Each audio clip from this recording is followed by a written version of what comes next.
वक्रतुंड महाकाय सूर्यकोटी समप्रभा निर्विघ्नं कुरु मे देवो सर्वकार्येषु सर्वदा। पुंडलीक वरदारी विठ्ठल श्री ज्ञानदेव तुकाराम। पंढरीनाथ भगवान की जय। माऊली ज्ञानेश्वर महाराज की जय। जगद्गुरु संत तुकाराम महाराज की जय। सब संतन की जय। माऊली महावैष्णव ज्ञानोबारायांच्या परमश्रेष्ठ अशा ज्ञानेश्वरी ग्रंथाचं चिंतन करत आपण श्रीमद भगवद्गीतेच्या 163 क्रमांकाच्या ओवीपर्यंत म्हणजे भगवद्गीतेतल्या 33 क्रमांकाच्या श्लोकांपर्यंत आलोय। आज आपण श्लोक क्रमांक 34 आणि ओवी क्रमांक 164च्या पुढील ओव्यांचं 4थ्या अध्यायातल्या निरूपण आज करणार आहोत। आतापर्यंत आपण बघितलं की भगवान श्रीकृष्ण परमात्मा ज्ञान प्राप्ती करून घेण्याचे वेगवेगळे मार्ग सांगतायत। कोण कोणत्या मार्गाने ज्ञान प्राप्तीपर्यंत पोहोचतं, कोणी बाह्य मार्गातून, कोणी मनोमार्गातून या आत्मज्ञानापर्यंत पोहोचतं। मार्ग वेगवेगळे असले तरी अंतिम स्थिती जी आहे ती ज्ञानप्राप्तीचीच आहे आणि या ज्ञानप्राप्तीसाठीच सर्वजण झटत असतात। या प्रकारचं वर्णन भगवंताने केलं। परंतु या ज्ञानाचं स्वरूप काय, हे ज्ञान म्हणजे काय, याचं वर्णन आज आपल्याला ऐकायला मिळणार आहे। हे ज्ञान कसं मिळतं, कुणाला मिळतं, कुणाकडून मिळतं, ते ज्ञान मिळवण्यासाठी ज्ञानाची इच्छा असलेल्यानं अर्थात जिज्ञासू किंवा मुमुक्षूनं काय काय करावं, या सगळ्याचं वर्णन इथं भगवंत करताना दिसत आहेत। त्याचबरोबर हे ज्ञान मिळाल्यानंतर किती बदल या जीवात्म्यामध्ये होतो। जीवात्म्याची कोणतीही दशा असली तरी ज्ञानप्राप्तीमुळं त्याची दशा पूर्णपणे बदलून जाते, परावर्तित होते। या सगळ्याचं वर्णन आज आपल्याला करायला ऐकायला मिळणार आहे। सुरुवातीला हे ज्ञान मिळवण्यासाठी काय करावं, कुणाकडे जावं याचं वर्णन करताना भगवान श्रीकृष्ण परमात्मा म्हणतायत, तद्विद्धि प्रणिपातेन परिप्रश्नेन सेवया उपदेक्षन्ति ते ज्ञानम ज्ञानिनस्तत्वदर्शिनः। अर्थात ते श्रेष्ठ आत्मज्ञान आचार्यांना शरण जाऊन त्यांना साष्टांग नमस्कार करून त्यांना बंध मोक्षाधिकांविषयी प्रश्न करून व त्यांची सेवा शुश्रूषा करून तू जाणून घे। तत्वदर्शी ज्ञानी तुला त्या ज्ञानाचा उपदेश करतील। या जगामध्ये जेवढा अनुभव आहे त्या प्रत्येक अनुभवाला दुसऱ्यापर्यंत पोहोचण्याची जिज्ञासा आहे, दुसऱ्यापर्यंत पोहोचण्याची तहान आहे, दुसऱ्यापर्यंत पोहोचण्याची आकांक्षा आहे, इच्छा आहे, वासना आहे। प्रत्येक समुद्राला वाटतं की नदीनं येऊन आपल्यामध्ये मिळावं, मिसळावं। यानं नदी तर तृप्त होणारच आहे, पण समुद्राला सुद्धा आपण नदीला तृप्त केलं याचं समाधान मिळणार आहे। प्रत्येक झाडाला वाटतं आपल्याजवळ लोकांनी यावं, आपली फळं चाखावीत, कारण या फळांचा आनंद आणि भोग इतरांनी घेतला आणि फळांचा भोग घेऊन इतर जण तृप्त झाले की वृक्षालाही एक प्रकारचं समाधान मिळत असतं। आईलाही स्वतः जवळ असलेलं स्तन पान दूध आपल्या लेकराला पाजावंसं वाटतं। त्या पाजण्यानं त्याचं लेकरू तर तृप्त होणारच असतं, पण त्या स्तनपानाला आई सुद्धा तृप्त होते। लेकराला तृप्त केल्याचं एक वेगळं समाधान आईला त्यातून मिळत असतं। अगदी त्याच पद्धतीनं ज्या ज्या महात्म्यांना, महापुरुषांना ज्ञानाची प्राप्ती झालेली आहे त्या ज्ञानाला उपलब्ध झालेल्या प्रत्येक महापुरुषाच्या अंतःकरणातही हीच भावना असते, हीच इच्छा असते की आपल्याला प्राप्त झालेलं ज्ञान इतरांना द्यावं, इतरांना वाटावं, इतरांना ते ज्ञान मिळावं। कारण ज्ञानाच्या प्राप्तीच्या बरोबरच एक महाकरुणा अंतःकरणामध्ये जन्माला येत असते। ज्ञानाचं हे वैशिष्ट्य आहे, साक्षात्काराचं हे वैशिष्ट्य आहे, आत्मस्वरूपाच्या प्राप्तीचं हे वैशिष्ट्य आहे की ती आत्मतृप्ती ज्याला लाभली त्याला ती आत्मतृप्ती जगाला वाटावीशी वाटते. आणि म्हणून ते ज्ञान जगाला देण्यासाठी संत भुकेले असतात, आत्मज्ञानी पुरुष भुकेले असतात, सद्गुरू भुकेले असतात. त्यांना भूक या गोष्टीची असते की आपण तृप्त झाल्यावर ही तृप्ती इतरांनाही अनुभवायला मिळावी. पण ही भूक वेगळी असते. तृप्त होण्यासाठी लागणारी भूक ही स्वतःच्या स्वार्थासाठी असते. भूक लागल्यानंतर जेवण करण्याची जी इच्छा होते ती स्वतःच्या स्वार्थासाठी होते. पण जो स्वतः तृप्त झालाय, ज्याचं स्वतःचं भोजन झालं, ज्याचं जेवण झालंय, ज्यानं तृप्तीचा ढेकर दिलाय, त्याच्या अंतःकरणामध्ये दुसरी एक भूक लगेच उत्पन्न होते. ती भूक आपल्या भुकेची तृप्ती जशी झाली तशी इतर भुकेल्या लोकांनाही ते अन्न द्यावं, त्यांनाही स्वतःला प्राप्त झालेली तृप्ती अनुभवता यावी, त्यांना सुद्धा स्वतःला प्राप्त झालेलं ज्ञान द्यावं, ही भावना अशा आत्मज्ञानी पुरुषांच्या ठिकाणी असते. आणि म्हणूनच सगळे आत्मज्ञानी पुरुष आत्मज्ञान झाल्यानंतर जगाला ते आत्मज्ञान वाटण्यासाठी निघतात. स्वतःला प्राप्त झालेला अनुभव जगालाही मिळावा, जगालाही तो अनुभव यावा, या भूमिकेतून संत आपला अनुभव जगाला सांगण्यासाठी निघतात. हे संतांचं एक महत्त्वाचं वैशिष्ट्य आहे. आणि अगदी त्याच वैशिष्ट्यांनी युक्त असं मनातली भावना ज्ञानी लोकांच्या मनामध्ये जी आहे त्याच भावनेच्या तृप्तीसाठी संत जरी धडपडत असले तरी संतांना काही मर्यादा आहेत, आत्मज्ञानी पुरुषांना काही मर्यादा आहेत. ती मर्यादा ही आहे की प्राप्त झालेलं ज्ञान जरी वाटावंसं वाटलं तरी ती कुणालाही वाटता येत नाही. नदीला वाटलं, ओढ्यांना, छोट्या छोट्या प्रवाहांना आपल्यात सहभागी करून घ्यावं, पण त्यासाठी त्या ओढ्यांची भावना हवी नदीत प्रवेश करण्याची. समुद्राला वाटत असलं नद्या माझ्यांमध्ये येऊन मिसळाव्यात तरी सुद्धा समुद्र कुणालाही स्वतःमध्ये मिसळून घेत नाही. जे स्वतः जवळ येतील मिसळण्यासाठी त्यांनाच तो आपल्यामध्ये समाविष्ट सहभागी करून घेतो. तसं स्वतःला ज्ञान प्राप्त झालं, जो महात्मा स्वतः ज्ञानी झाला त्याला जगाला जरी ज्ञान द्यावंसं वाटलं तरी तो प्रत्येकाच्या जवळ जाऊन प्रत्येकाच्या घरी जाऊन ते ज्ञान वाटत नाही. त्याची इच्छा असते, त्याची अभिलाषा असते प्रत्येकाला ज्ञान मिळावं अशी, पण म्हणून त्या ज्ञानाची अवहेलनाही होणार नाही याचीही त्याला काळजी घ्यायची असते. आणि म्हणून जो ज्ञान मागेल त्यालाच ते ज्ञान त्यानं द्यायला हवं. भगवान कृष्ण परमात्म्यांनी आपल्याला आधी सांगितलं, ज्ञानोबारायांनी सुद्धा सांगितलं की हे ज्ञान गुह्य आहे, श्रेष्ठ आहे, पण अधिकारी पुरुष भेटल्याशिवाय हे ज्ञान तू कुणालाही देऊ नकोस. अधिकारी पुरुष भेटला पाहिजे. अधिकारी पुरुष भेटला की मग मात्र गुरुही तसाच आणि सद्गुरू अर्थात शिष्यही तसाच. सद्गुरू गुरुही तसाच आणि शिष्यही तसाच. या दोघांचा योग जिथं लाभतो तिथं दोघंही तृप्त होतात. लेकराला भूक लागावी आईचं दूध पिण्याची आणि आईला भूक लागावी लेकराला दूध पाजण्याची. समुद्राला भूक लागावी नदीला स्वतःत विलीन करण्याची आणि नदीला भूक लागावी समुद्रात विलीन होण्याची. अशा दोन जिज्ञासा, दोन इच्छा जेव्हा एकत्र येतात तेव्हा आत्मज्ञान आणखी बहरतं. एका दिव्यानं दुसरा दिवा पेटतो तेव्हा ते दोन दिवे आणखी अधिकाधिक भाग प्रकाशित करतात, अधिकाधिक भाग अंधारापासून मुक्त करतात.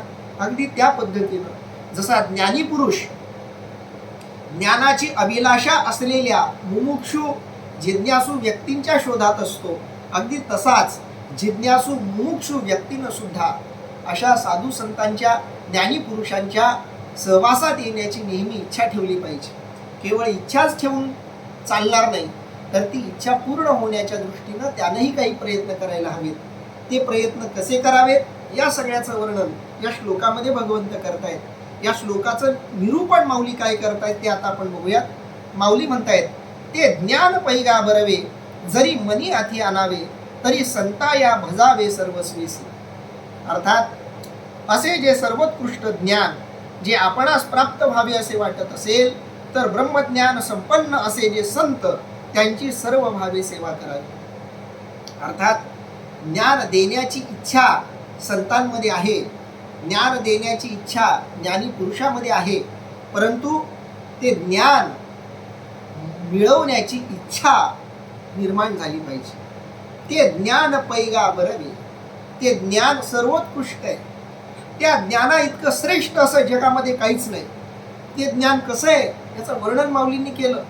आपण विस्तारानं ते सगळं बघितलं.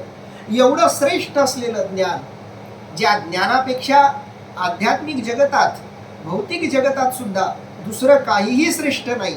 ते ज्ञान उत्तमच आहे, बरोबरच आहे. व्यवहारामध्ये सुद्धा ज्ञानाला किंमत आहे. अगदी तशीच किंमत अध्यात्मामध्ये सुद्धा ज्ञानाला आहे. मी एक गोष्ट ऐकली होती. एक मोठा कारखाना होता. त्या कारखान्यामध्ये हजारो कामगार काम करत होते आणि अचानक त्या कारखान्यामधलं एक महत्वाचं यंत्र बंद पडलं. यंत्र बिघडलं. आता या यंत्राला कोण चालू करेल याच्यासाठी अनेक मेकॅनिक वगैरे जे असतील, तंत्रज्ञ असतील, त्यांचा शोध घेण्यात आला आणि एक हुशार असा तंत्रज्ञ तयार झाला ते मशीन चालू करण्यासाठी. त्याला बोलावण्यात आलं. तो आला. त्यानं सगळी मशिनरी बारकाईनं बघितली. बऱ्याच दिवसांपासून ती बंद होती. अनेक तज्ज्ञांना तिथं आणलेलं होतं, तंत्रज्ञांना आणलेलं होतं, पण कुणाकडूनही ते यंत्र काही चालू होईना. शेवटी हा अनुभवी म्हणून त्याला बोलवण्यात आलं. त्यानं संपूर्ण मशीनकडं बारकाईनं बघितलं, सगळी मशीनची पाहणी केली आणि त्यानं सोबत दुसरं काहीही आणलेलं नव्हतं. फक्त एक हातोडा आणलेला होता, हातोडा ठोकण्याचा. तेवढा एक हातोडा घेऊनच तो आलेला होता. त्यानं सगळ्या यंत्राची बारीक पाहणी केली आणि एका विशिष्ट जागेवर त्या हातोड्याने एक जोराचा ठोका मारला. ज्या क्षणी त्यानं त्या हातोड्याचा ठोका त्या मशीनवर लावला, त्याच क्षणाला ते मशीन चालू झालं. सगळ्यांना आनंद झाला. अगदी त्या कंपनीचा जो मुख्य मालक होता त्या कारखान्याचा, त्याला निरोप देण्यात आला की असा एक मेकॅनिक आला आणि त्यानं कित्येक महिने बंद असलेलं ते मशीन नुसत्या एका हातोड्याच्या ठोक्यानं चालू केलं. आता त्या मालकालाही आनंद झाला. मशीन तर चालू झाले, पण मशीन चालू करणारा जो तंत्रज्ञ आहे त्यानं फार काही काम केलेलं नाही. नुसता एक ठोका मारलाय, म्हणजे फीस पण जास्त काही घेणार नाही असं त्या कारखान्याच्या मालकाला वाटलं. त्यानं त्या इंजिनियरला, त्या तंत्रज्ञाला बोलवून घेतलं आणि सांगितलं, आम्हाला खूप आनंद झाला की तुम्ही यंत्र चालू केलं, तुमची फीस काय सांगा. त्यानं सांगितलं 1,00,000 रुपये. तो कारखानदार तर चाट पडला. त्याला आश्चर्य वाटलं, धक्का बसला. हो म्हणे, तुम्ही करून करून केलंय काय? नुसता एक हातोडा तर मारलाय. एक हातोडा मारण्याचे तुम्ही 1,00,000 रुपये घेणार?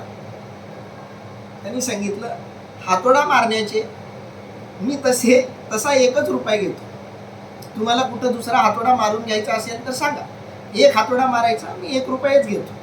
मग म्हणे, इथं तुम्ही एकच हातोडा मारलाय आणि त्याचे 1,00,000 का? म्हणे, हातोडा मारायचा 1 रुपये घेतो, पण बाकीचे जे सगळे पैसे आहेत ते सगळे पैसे मी फक्त हातोडा कुठं मारायचा याचं जे मला ज्ञान झालं, त्या ज्ञानाचे मी बाकीचे पैसे घेतो. हातोडा मारायचा 1च रुपये. सांगा म्हणे कुठं हातोडा मारायचा. म्हणाल तितका हातोडा, म्हणाल तिथं हातोडा मारेल, 1च रुपये घेईल. पण हातोडा कुठं मारायचा याचं जे मला ज्ञान होतं, त्या ज्ञानाचे बाकीचे पैसे. व्यवहारामध्ये सुद्धा ज्ञानाला महत्व आहे. काही डॉक्टर लोक, काही संशोधक लोक, वैज्ञानिक लोक, काही व्याख्याते, मार्गदर्शनाचे बरेच पैसे घेतात. काही वकील लोक. जेवढं तुमच्याकडं ज्ञान गहन, जेवढं तुमच्याकडं ज्ञान श्रेष्ठ, जेवढं तुमच्याकडचं ज्ञान महत्वाचं, तितके तुम्हाला व्हॅल्यू, तितकं तुमचं महत्व या जगामध्ये. म्हणून व्यवहारामध्येही ज्ञानाला महत्व आहे आणि जितकं महत्व व्यवहारात ज्ञानाला आहे त्याच्यापेक्षा कितीतरी वेगळं श्रेष्ठ असं महत्व अध्यात्मामध्ये ज्ञानाला आहे. व्यवहारामध्ये ज्याला आपण ज्ञान म्हणतो, अध्यात्मात त्याला फक्त माहिती म्हणतात.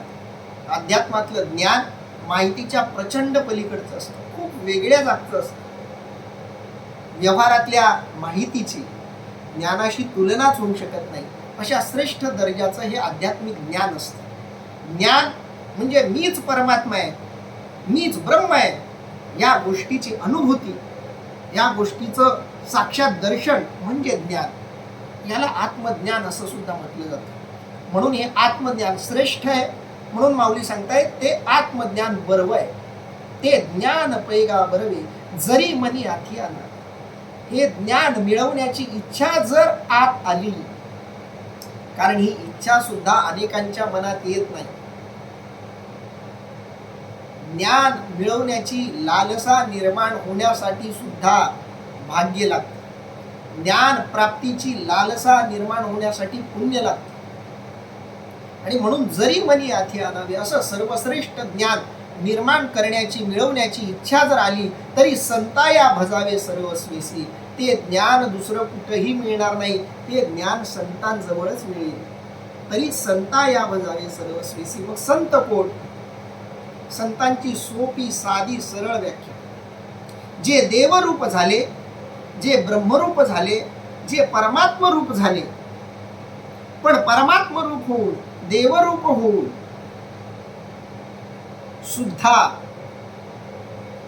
ज्यांचा देह कायम आहे ते संत आहेत. जे या शरीरातच राहून व शारीर अशा परमात्म स्वरूपाशी एकरूप झाले, जे या देहात राहूनच ब्रह्मरूप झाले, त्यांना म्हणावं संत. कारण देह शिल्लक, एकदा देह संपला की ते देवरूप झाले, ते परमात्म रूप झाले. शरीराच्या नाशानंतर संत व शारीर अशा परमात्म्याशी एकरूप होऊन जातात. पण जोपर्यंत शरीर आहे तोपर्यंत आत्म्याचा जो अनुभव आहे तो या शरीराच्या माध्यमातून ते जगाला देऊ शकतात. कारण शरीराचं माध्यम असणं गरजेचं आहे. कारण शरीराचं माध्यम नसेल तर आत्म्याला सुद्धा जगाला ज्ञान देता येत नाही, बोलता येत नाही. आत्मा बोलतोय, सूक्ष्म आत्मे भरपूर या विश्वामध्ये ब्रह्मांडामध्ये आहेत, पण त्या सूक्ष्म आत्म्यांचं बोलणं शरीर धारण करणाऱ्यांना कळत नाही, समजत नाही. आणि म्हणून अशा आत्म्यांना स्वतःला प्राप्त झालेला अनुभव जगाला द्यायचा असेल तर शरीराची गरज आहे.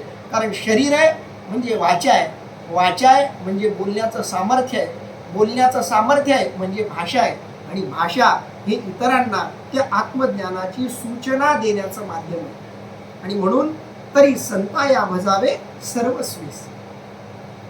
केवळ संतांना भजून चालणार नाही, संतांना सर्वस्वानं भजावं लागेल. संतांजवळ गेलात आणि मला ज्ञान द्या असं म्हणालात म्हणजे संत ज्ञान देतील असं नाही. सर्वस्व अर्पण करून त्यांना भजावं लागेल.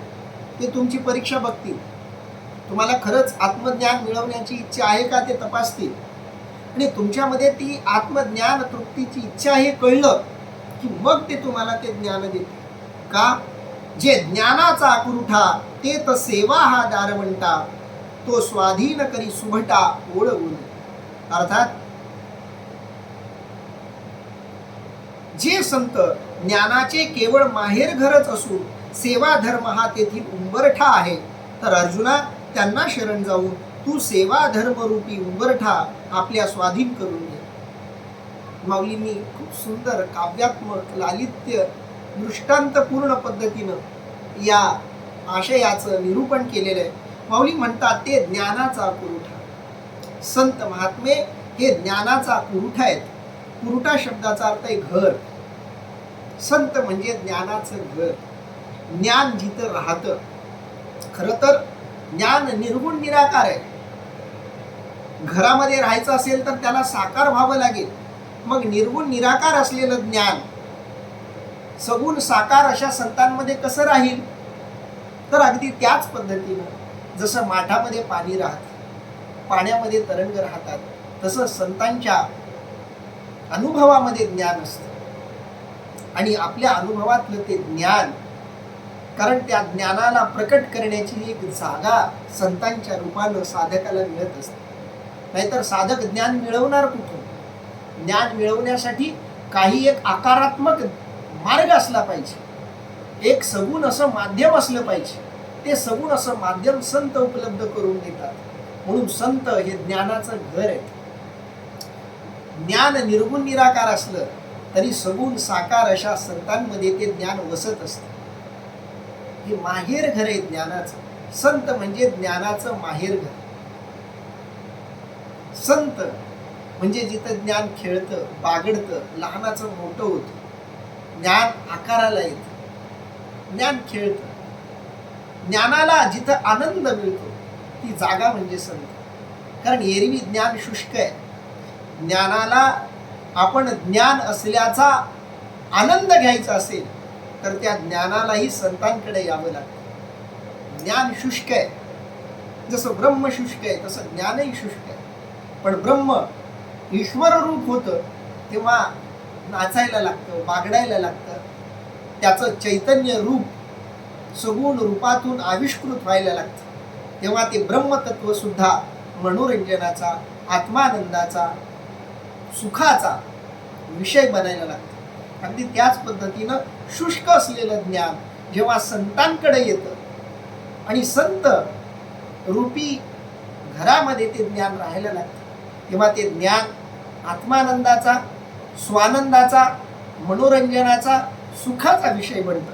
आणि म्हणून ज्याला ज्ञान हवंय त्यानं ज्ञानाचं माहेरघर असलेल्या संतांकडे जावं. कारण ज्याला तुम्हाला भेटायचंय त्याच्या राहत्या घरीच तुम्हाला त्याला भेटायला जावं लागेल. तसं ज्ञानाचं राहतं घर म्हणजे संत. म्हणून ज्याला ज्ञान मिळवायचंय त्यानं ज्ञानाचं राहतं घर असे जे संत त्यांच्या घरी जावं. पण त्यांच्या घरात जाण्यापूर्वी एक दारवंटा लावलेला आहे, उंबरठा आहे. तो उंबरठा ओलांडूनच तुम्हाला घरात जावं लागेल. कुणाच्याही घरात जायचं असेल तर दरवाजाचा जो उंबरठा आहे तो उंबरठा तुम्हाला ओलांडावा लागेल. आणि संतांच्या दाराचा उंबरठा काय आहे तर तेथ सेवा हा दारवंटा. सेवा हा तिथला दारवंटा आहे. संतांकडे जावं तर सेवेच्या भावनेनं जावं. संतांकडे जावं तर निरहंकारी भावनेनं जावं. अहंकारी भावनेनं कधीही संतांकडे जायचं नसतं. संतांकडं, भगवंताकडं नम्रता धारण करूनच जायचं असतं. म्हणून जुन्या काळातली जी मंदिर आहे त्या मंदिराचा दरवाजा हा छोटा ठेवला जायचा. माणसाची उंची साधारण 5 फूट गृहीत धरली तर 4 फुटाच्या कमी असा दरवाजा जुन्या मंदिरांना ठेवला जायचा.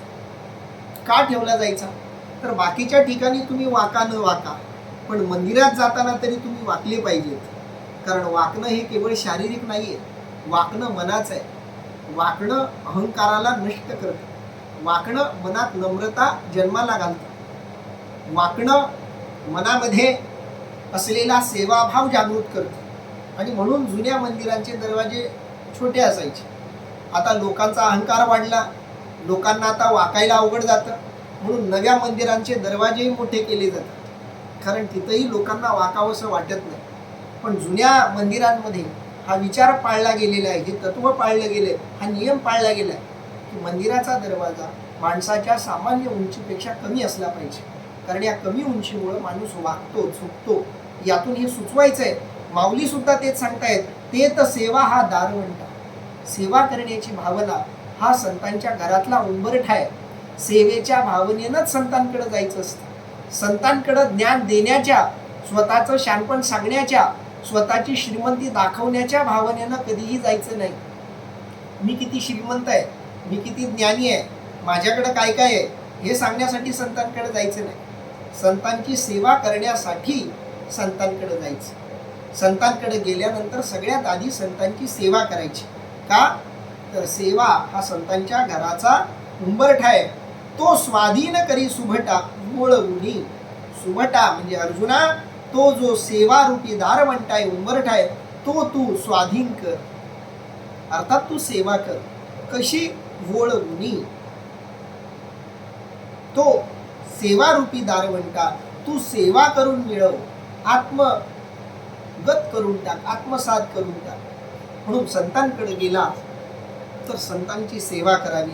तरी तनु मनु जीवे चरणासे लागावे आणि अगर्वता करावे दास्य सकळ. अर्थात सेवा कशी करावी म्हणशील तर शरीराने, मनाने व जीवाने अशा सर्व भावाने त्यांना शरण जावे व सर्व अभिमान सोडून त्यांची सर्व प्रकारे सेवा करावी. तरी तनु मनु जीवे. माऊलींनी तनु मनु धनु जीवे असं नाही म्हटलं. तनु मनु संतांना पैसे किंवा द्रव्य देण्याच्या भावनेनं जाऊ नका. त्यांना त्याची काही गरज नाही. त्यांना जर त्याची गरज वाटत असेल तर ते संत नाहीत. ज्यांच्याकडे ज्ञान आहे, जे तृप्त आहेत, जे आत्मतृप्त आहेत, त्यांना धनाची गरज काय? त्यांना गरज आहे तुमच्या सेवेची, आणि त्यांना गरज नाही आहे सेवेची. ते ज्ञान मिळवण्यासाठी तुमच्या मनामध्ये जिज्ञासा आहे. ते ज्ञान मिळवण्याची तुमच्या मनात इच्छा आहे, की इच्छा तुमच्या सेवेतून प्रकट होत असते. म्हणून तनु शारीरिक सेवा करावी, संतांच्या चरणांना स्पर्श करावा, त्यांचे पाय चेपावेत, त्यांच्या घरी लागेल ते काम करावं, ते सांगतील ते काम करावं. ते काम करून त्यांना काही समाधान मिळेल हा भाव ठेवू नये, पण ते केल्यामुळं तुम्हाला त्यांच्याकडून काहीतरी मिळवायची इच्छा आहे हा संदेश सद्गुरूपर्यंत, गुरुपर्यंत, संतांपर्यंत गेला पाहिजे. आणि म्हणून शारीरिक सेवा ही करावी, दुसरी मानसिक सेवा सुद्धा करावी. केवळ शरीरानं सेवा करून चालत नाही, मनानंही सद्गुरूची, संतांची सेवा झाली पाहिजे. मनानंही संतांची सेवा करता येते. डोळे बंद करून आपल्या मनात असलेले सद्गुरू, संत, त्यांची प्रतिमा डोळ्यासमोर आणावी, मन भरून त्यांच्याकडे बघावं, त्यांच्या रूपाचं ध्यान करावं, त्यांच्या रूपाचं चिंतन करावं, त्यांच्या गुणांचं कीर्तन करावं, त्यांच्या लीलांचं संकीर्तन करावं. ही मानसिक पूजा आहे संतांची. ही मानसिक पूजा केल्यानंही संत आनंदित होते. या मानसिक पूजेनंही संतांना वाटेल की याला आत्मज्ञान प्राप्त करून घेण्याची इच्छा आहे, आणि पुढे जीवही देण्यासाठी मागं पुढं बघू नये. जीवही देण्याची तयारी त्या मुमुक्ष मनामध्ये ठेवली पाहिजे. आणि म्हणून तरी तनु मनु जीवे चरणासी लागा, आणि त्यांच्या चरणाला जाऊन नतमस्तक व्हावं, लोटांगण घालावं, आणि अगर्वता करावे दास्य सकळ, अगर्वता करावे. नाहीतर अनेक लोकांना मी संतांचा दास आहे याचा अहंकार असतो. मी इतक्या मोठ्या संतांचा दास आहे, मी या महाराजांच्या घरी सेवा करतो, हे महाराज मला खूप मानतात, या महाराजांचा मी शिष्य आहे, ते महाराज मला विचारल्याशिवाय कुठं जात नाहीत, याही प्रकारचा अहंकार असतो. गुरुचा अहंकार वेगळा, शिष्याचा अहंकार वेगळा. शिष्याचा अहंकार की एवढे मोठे माझे गुरु आहेत, सगळेजण त्यांना गुरु मानतात, आणि ते मला शिष्य मानतात, मी त्यांचा लाडका शिष्य, असा अहंकार ठेवून सेवा करू. अगर्वता करावे दास्य सकळ, गर्व रहितता ठेवून संतांचं दास्यत्व करावं. मग अपेक्षित जे आपुले, तेही सांगती पुसिले, जेने अंतःकरण बोधले संकल्पाने. अर्थात अशा तऱ्हेने सेवेने ते संतुष्ट झाल्यानंतर त्यांच्या प्रसन्न स्थितीत आपल्या अंतःकरणात अपेक्षित असलेले सर्वोत्कृष्ट असे जे आत्मज्ञान, त्याविषयी आपण त्यांना विचारले असता तेही आपणास कृपेने त्या ज्ञानाचा उपदेश करतील. ज्या ज्ञानोपदेशाचे इतके विलक्षण ऐश्वर्य आहे की अंतःकरणात आत्मबोध होऊन पुन्हा ते संकल्प विकल्पात्मक वृत्तीवर कधीच येत नाही. मग अपेक्षित जे आपले त्यानंतर जे आपल्याला अपेक्षित आहे ते त्यांना विचारा. गेल्याबरोबर विचारू. काही नियम आहेत. गुरुकडे जाताना, संतांकडे जाताना, देवाकडे जाताना रिकाम्या हाताने जायचं, सेवेच्या भावनेनं जावं. तनु मनु जीवे चरणासी लागावे या भावनेनं जावं. मनानं ध्यान करावं, नामस्मरण करावं, या भावनेनं जावं. मग अपेक्षित जे आपले, आणि त्यानंतर जे आपल्याला अपेक्षित आहे तेही सांगती पुसिले. विचारल्यानंतर ते तुम्हाला ते सगळं सांगतील जे तुम्हाला हवंय. माहिती कुठेही मिळेल, ज्ञानासाठी कृपा लागते. कृपेशिवाय ज्ञान नाही. अनेकांना ज्ञान मिळाले पण त्या ज्ञानाला कृपा लाभली नाही तर ते ज्ञान व्यर्थ ठरतं. म्हणून ज्ञानाला कृपा हवी. म्हणून ज्ञान संतांकडून, गुरुकडून सद्गुरूकडून झालं पाहिजे. आणि एकदा अशा संतांना तुम्ही विचारलं की ते सांगती पुसले, ते वाटच बघतायत, ते दुसऱ्यांना तृप्त करण्यासाठीच आहेत. फक्त कुणीतरी त्यांच्याकडे त्या इच्छेनं जावं.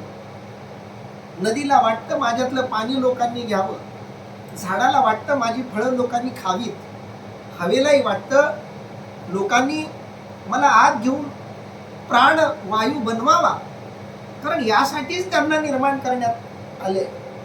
अगदी त्या भावनेनं तुम्ही सांगितल्याबरोबर तेही सांगती पुसले, जे विचाराल त्या सगळ्याच उत्तर ते देतील. आणि एकदा त्यांनी उत्तर दिलं की जेने अंतःकरण बोधले संकल्पा नये. एकदा अंतःकरणात त्या आत्मज्ञानाचा बोध झाला, ते आत्मज्ञान एकदा ठसलं की मग संकल्पा नये, मग मनामध्ये कधीच संकल्प विकल्प येत नाही. स्वामी विवेकानंद सुद्धा नास्तिक होते. जिज्ञासा निर्माण झाली. रामकृष्ण परमहंसांना विचारलं, रामकृष्ण परमहंसांनी ज्ञान सांगितलं. त्या ज्ञानाबरोबर काही मनात शंका कुशंका तर्क वितर्क सगळे आले. जसं अर्जुन भगवान कृष्ण परमात्माला तर्क विचारतोय, शंका विचारतोय, कुतर्क करतोय, पण तरी भगवंतानं मोकळ्या मनानं त्याला ज्ञान दिलं. शेवटी अर्जुनही आत्मज्ञानी झाला. स्वामी विवेकानंदही रामकृष्ण परमहंसांच्या सहवासात गेले, तेही आत्मज्ञानी झाले. जे जे संत गुरु शिष्यांच्या जितक्या कथा तुम्ही जगात ऐकता, त्या सगळ्या कथांमधल्या शिष्यानं गुरुकडे जाऊन गुरुला प्रश्न विचारला, गुरुनं ज्ञान दिलं, त्या ज्ञानाला काही संवादात्मक क्रिया प्रतिक्रिया झाल्या आणि ते ज्ञान कायमचं ठसलं. अंतःकरण बोधले. त्या उपदेशानं त्या ज्ञानानं अंतःकरण बोधलं पाहिजे. नाहीतर गुरु सांगतात, शिष्य ऐकतात आणि सोडून देतात, ऐकतात आणि सोडून देतात. या कानानं ऐकायचं, या कानानं सोडून द्यायचं, मध्ये मुरतच नाही.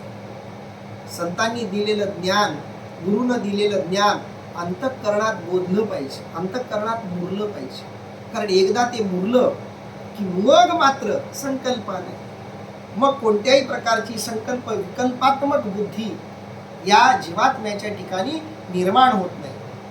पुढे भगवंत काय म्हणतायत बघा, यज्ञात्वा न पुनर्मोहमेवं यास्यसि पांडवा येन भूतान्यशेषेण द्रक्ष्यस्यात्मन्यथो मयी. अर्थात हे अर्जुना, जे ज्ञान प्राप्त झाले असता तुला अशा तऱ्हेचा मोह पुन्हा होणार नाही, आणि ज्या ज्ञानाने ही सर्व भूते तू आपल्या आत्मस्वरूपामध्ये आणि मज परमेश्वरामध्ये पाहशील. इथं भगवंतानं अर्जुनाच्या अंतःकरणातल्या, अर्जुनाच्या मनातल्या मूळ भावनेला हात घातलेला. अर्जुनाचा इथं स्पष्ट उल्लेख भगवंतानं केलेला आहे. यज्ञात्वा न पुनर्मोह मेवम यास्यसि पांडवा. जे प्राप्त झाल्यानंतर अर्जुना तुला आता जो मोह झालाय, असा मोह पुन्हा कधीच होणार नाही. आता अर्जुनाला मोह झाला. समोर उभे असलेले जे कौरव आहेत ते सगळे मरणारे आहेत, मी त्यांना मारणार आहे, ते माझे आहेत, माझं त्यांच्याशी शारीरिक नातं आहे, रक्ताचं नातं आहे, आणि म्हणून मी मारणं त्यांना योग्य नाही. ही जी अर्जुनाची भावना आहे, हा जो अर्जुनाचा मोह आहे, या मोहानं अर्जुन आकळला आहे आणि हा मोह त्यानं देवासमोर मांडलाय, प्रामाणिकपणे विचारलाय, भगवंताची त्यानं सेवा केलेली आहे. तो भगवान कृष्ण परमात्म्याचा निस्सीम भक्त आहे. याच भावनेनं त्यानंही प्रश्न विचारले. म्हणून भगवंतही सांगतायत, अर्जुना ते ज्ञान एकदा तुला मिळालं की मग मात्र तू सगळ्यांना स्वतःमध्येच म्हणजे आत्मस्वरूपामध्ये पाहशील, म्हणजेच परमात्म्यामध्ये पाहशील. आणि एकदा ते ज्ञान तुला प्राप्त झाले की पुन्हा कधीच तुझ्या अंतःकरणात मोह निर्माण होणार नाही, मोह उत्पन्न होणार. माऊली या श्लोकाचं काय निरूपण करतात बघूया. जयाचेनी वाक्य उजिवडे, जाहले चित्त निधडे, ब्रह्माचेनी पाडे निशंक होय. अर्थात ज्यांच्या उपदेशरूप प्रकाशाने अंतःकरण निर्धास्त होऊन परब्रह्माप्रमाणे निसंशय होते. जयाचे वाक्य उजीव, ज्यांच्या वाक्याच्या उजेडात, किती सुंदर शब्द वापरतायत माऊली. संतांचे वाक्य म्हणजे उजेड आहे. तसा उजेड आल्याबरोबर अंधार दूर होऊन जातो.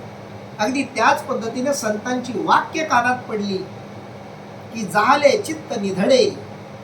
निधडे शब्दाचा अर्थ आहे निर्धास्त. चित्त निर्धास्त होऊन जाते. कोणत्याही प्रकारचा मोह, माया, विकार मला बाधणार नाहीत हा आत्मविश्वास त्या भक्तामध्ये येतो. झाले चित्त निधडे. संतांच्या तोंडातून बाहेर पडणाऱ्या वाक्याच्या उजेडामुळे, प्रकाशामुळे चित्त निधड होतं. ब्रह्माचे निपाडे निशंक होय. जसं ब्रह्म निसंशय आहे, ब्रह्माच्या मनामध्ये संशय नाहीये. मी ब्रह्म आहे म्हणून, मी सुखरूप आहे म्हणून, मी आत्मरूप आहे म्हणून, मी निर्मोही आहे, निर्विकार आहे, निर्गुण आहे, निराकार आहे. या बाबतीत जसा ब्रह्माला कोणताही संशय नाही, तशी निसंशय अवस्था पुन्हा प्राप्त होईल. ते वेळी आपण पेया सहिते ये अशेषही भूते माझ्या स्वरूपी अखंडिते देखसी. अर्थात त्यावेळी आपणासह वर्तमान ही सर्व भूते माझ्या अखंडित स्वरूपाच्या ठिकाणी तू पाहशील. आणि एकदा संतांचे वाक्य कानावर पडले, त्या वाक्यांचा उजेड एकदा पडला की मग अंतःकरणातलं अज्ञान सगळं दूर होतं. अज्ञान सगळं दूर झालं की ज्ञान प्राप्ती होते. आणि त्या ज्ञान प्राप्तीमुळं ब्रह्मासारखा निसंशय स्वभाव त्या आत्म्याचा बनतो. आणि ते झाल्यानंतर ते वेळी आपण पेयासहित, त्यावेळी स्वतः सोबतच, स्वतः सहित ये अशेषही भूत, जेवढे काही स्वतः व्यतिरिक्तची भूत आहेत, स्वतः व्यतिरिक्तचे जे जीव आहेत, माझ्या स्वरूपी अखंडिते देखशी तू. आणि मग तीच भूत, सगळी भूत माझ्या स्वरूपामध्ये तू बघशील. सगळी काही भूत ईश्वर रूप दिसते. ईश्वराशिवाय दुसरे काहीही दिसणार नाही. जे जे भेटेभूत ते ते मानी जे भगवंत. जेथे जातो तेथे तू माझा संगाती, चालविषयी हाती धरून दे. जेथे जेथे देखे तुझीच पाऊले, त्रिभुवन संचले विठ्ठला गा. जेथे जातो तेथे तू माझा संगाती. जिथं जावं तिथं मग तो सोबत असतो. जिथं बघावं तिथं तोच दिसायला लागतो. त्याच्याशिवाय दुसरं काही दिसायलाच शिल्लक राहत. सगळीकडे तोच तोच दिसायला लागतो. माझ्या स्वरूपी अखंडिते देखील तू. सगळ्यांना माझ्या रूपात बघशील, माझ्या रूपात सगळ्यांना बघशील. असा अनुभव तुला प्राप्त होईल. ऐसे ज्ञान प्रकाशे पाहिल तै मोहांधकारू जाईल, जय गुरु कृपा होईल पार्थागा. अर्थात जेव्हा सद्गुरु कृपा होईल तेव्हा अशा रीतीने तुझ्या अंतःकरणात ज्ञानरूप प्रकाशाचा उदय होऊन मोहरूपी अंधकार नाहीसा होईल. ऐसे ज्ञान प्रकाशे पाहिल, पाहिल म्हणजे पहाट होईल, उदय होईल.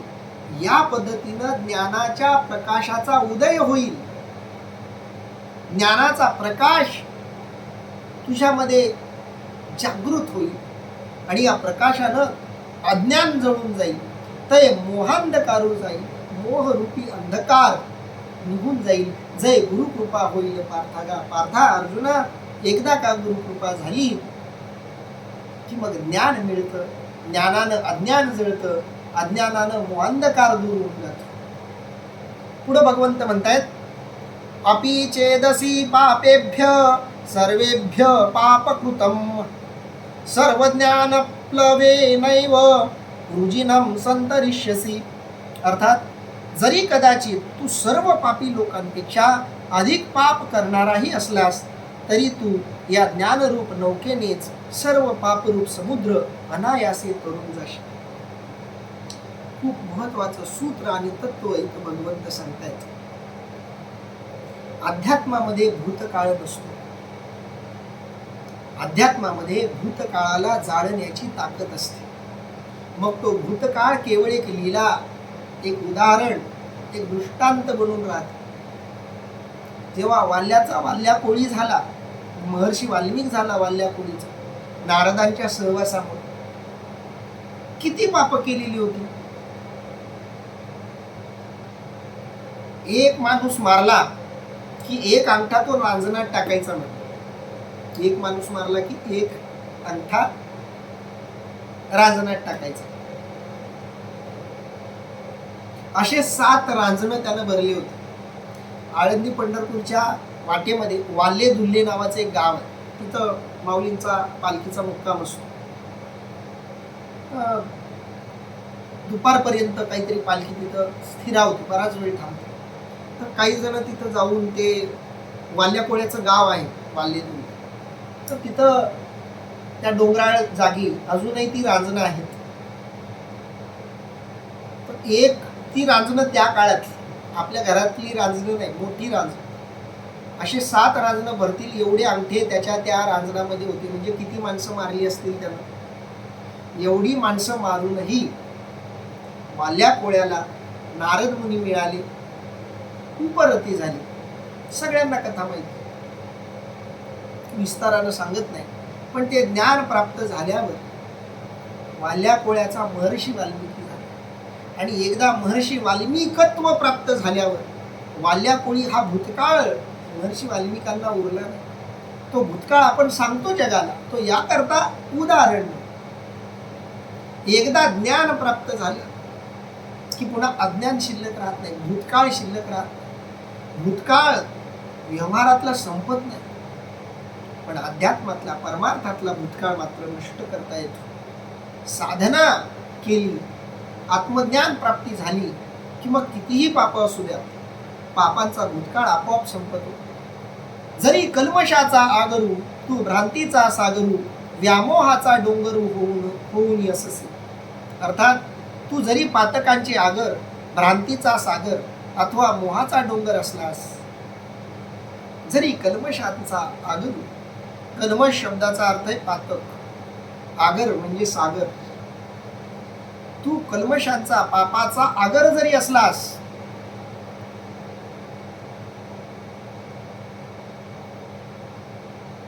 तू पातकांचं घर असलास तरी सुद्धा, कल्मशांचा आगर, तू भ्रांतीचा सागर, तू भ्रांतीचा, भ्रमाचा, वेडेपणाचा, मूर्खापणाचा सागर असलास, व्यामोहाचा डोंगर जरी तू असलास, डोंगरा एवढा मोह जरी तुझ्याकडे असला, होऊन अससी तरी ज्ञान शक्तीचे निपाडे, हे आगवेची गा थोकडे, ऐसे सामर्थ्य असे चोखडे ज्ञानी.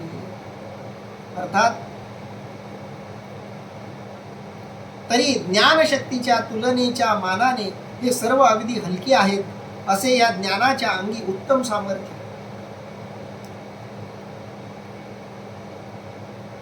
एक प्रचंड अशी गवताची पेंडी आहे, कित्येक एकर पसरलेली आहे. गवताची कांडी, वाळलेलं गवत किती दूरवर पसरलेलं असू द्या, कितीही एकरभर पसरलेलं असू द्या, कित्येक एकरभर पसरलेल्या गवताच्या त्या पेंडीला, त्या वाळलेल्या गवताला जाळण्यासाठी किती काडीपेटी लागेल, किती काडीपेट्या लागतील? एक काडीपेटी पुरेशी. एक काडीपेटी पेटवली आणि एक गवताची काडी जरी त्यानं पेटवली की कितीही गवत असो ते क्षणार्धामध्ये जळून जाईल. अगदी तसं अंधार दूर करायला किती दिवे लागतात? एक दिवा लावला तर पुरेसा आहे. एकटा सूर्य सगळ्या पृथ्वीवरचा अंधार दूर करू शकतो. या सूर्यापेक्षाही प्रखर असं ज्ञान आहे. ते ज्ञान एकदा प्राप्त झालं की तरी ज्ञानशक्तीचे निपाडे. या ज्ञानाकडे जी शक्ती आहे त्या शक्तीच्या पाडे म्हणजे सामर्थ्य, योग्यता, पात्रता हे आघवेची गा थोकडे. थोकडे म्हणजे तुच्छ आहेत, नगण्य आहेत. तू पापाचा सागर जरी असलास, भ्रांतीचा सागर असलास, व्यामोहाचा डोंगर जरी असलास तरी ज्ञानशक्ती समोर हे किरकोळ आहे. ज्ञानशक्तीचं सामर्थ्य प्रचंड आहे. त्या ज्ञानशक्तीच्या सामर्थ्यानं हे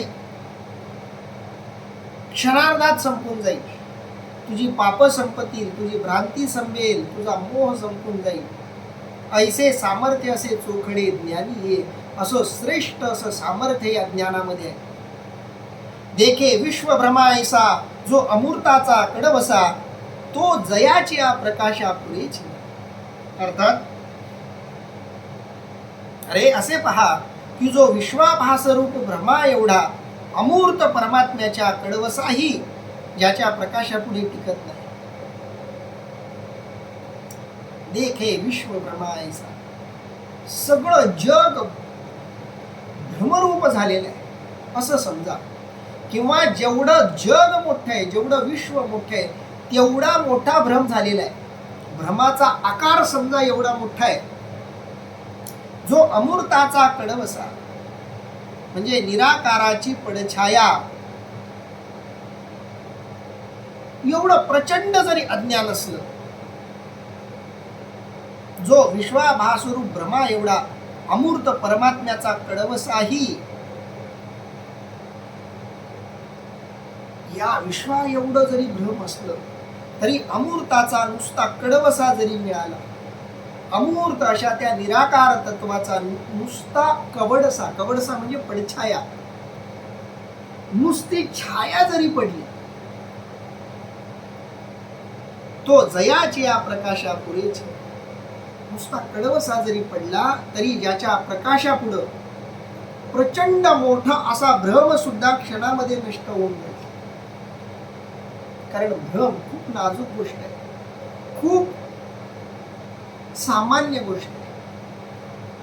भ्रमाचा जीव खूप छोटा आहे. भ्रम संपवण्यासाठी खूप काही लागत नाही, छोटीशी गोष्ट करावी लागते.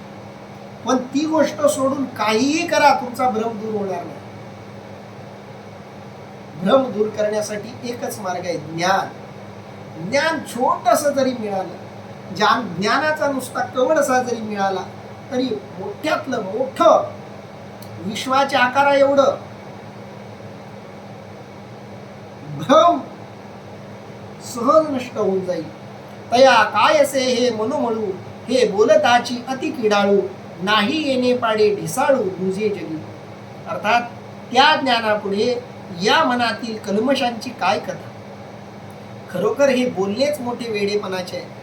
जगात या ज्ञानाच्या बरोबरीची दुसरी कोणतीच मोठी वस्तू नाही. ज्ञान इतकं श्रेष्ठ आहे, ज्ञान इतकं मोठं आहे की त्या ज्ञानाचं काय वर्णन करावं. तया कायसे हे मनोमळू. अर्थात अर्जुना, या ज्ञानापुढं मनोमळ काय आहे. मनोमळ म्हणजे मनामध्ये असलेले मळ, मनामध्ये असलेले विकार, मनामध्ये असलेली पाप. तया कायसे हे मनोमळू, हे बोलताची अति किडाळू. किडाळू शब्दाचा अर्थ आहे वाईट. हे बोलणंच वेडेपणाचं आहे. ज्ञानाचं काय महात्म्य सांगावं, ज्ञानाची काय श्रेष्ठता सांगावी. ती श्रेष्ठता सांगणं हीच कमीपणा आहे. नाही येणे ढिसाळू दुजे जगी. या ज्ञाना एवढं मोठं श्रेष्ठ या जगामध्ये दुसरं काही नाही. संबंध जगामध्ये श्रेष्ठ जर काय असेल तर ते ज्ञान आहे. कारण या ज्ञानाचा नुसता कवडसा जरी मिळाला तरी विश्वा एवढा भ्रम सहज नष्ट होतो. पापी लोकांच्या मनातला समुद्रासारखा पापाचा सगळा अवकाश यानं नष्ट होऊन जातो. सागरा एवढा भ्रम नष्ट होऊन जातो. डोंगरा एवढा मोह या ज्ञानानं दूर होतो. म्हणून हे ज्ञान या संबंध जगामध्ये श्रेष्ठ आहे असं भगवंत सांगतायत. इथं आपण थांबूया. राहिलेलं चिंतन आणि निरूपण आपण उद्या बोलूया. पुंडलिक वरदा हरी विठ्ठल, श्री ज्ञानदेव तुकाराम, पंढरीनाथ भगवान की जय, माऊली ज्ञानेश्वर महाराज की जय, जगद्गुरु संत तुकाराम महाराज की जय, सब संतन की जय.